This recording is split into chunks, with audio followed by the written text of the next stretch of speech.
17 जुलाई 2025 रात का वक्त था और मामूल के मुताबिक बारिश शुरू हुई, लेकिन देखते ही देखते आसमान से कहर टूट पड़ा। मैं बात कर रहा हूँ चकवाल डिस्ट्रिक्ट की, जहाँ सिर्फ 10 घंटों में 470 मिलीमीटर बारिश हुई। साल भर की बारिश सिर्फ आधे दिन में हो गई।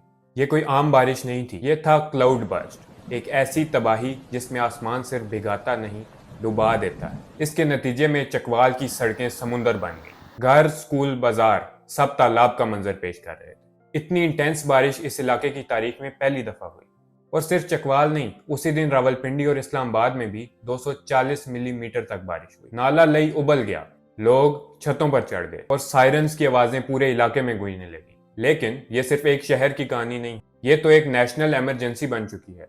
फ्लड 2025 ने दिखा दिया, क्लाइमेट चेंज अब दरवाजे पर नहीं, घर के अंदर दाखिल हो चुका है। जून के एंड में मॉनसून सीजन शुरू हुआ था और अब तक सिर्फ पिछले 24 घंटों में 100 लोग जान से गए और 400 से ज्यादा जख्मी हैं।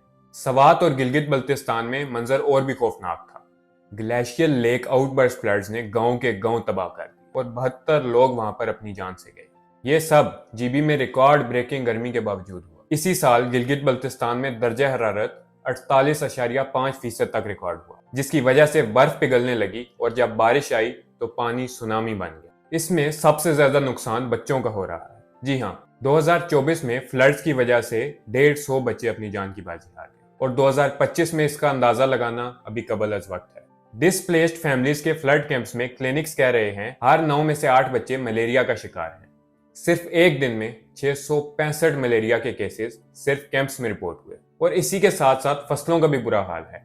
कई इलाकों में सड़कें, पुल और मिनी डैम्स भी टूट गए हैं। मजीद नुकसान के बारे में कुछ भी कहना अभी कबल अज वक्त है, लेकिन अब सवाल यह है कि क्या पाकिस्तान ऐसे फ्लड्स का सामना करने के लिए तैयार है।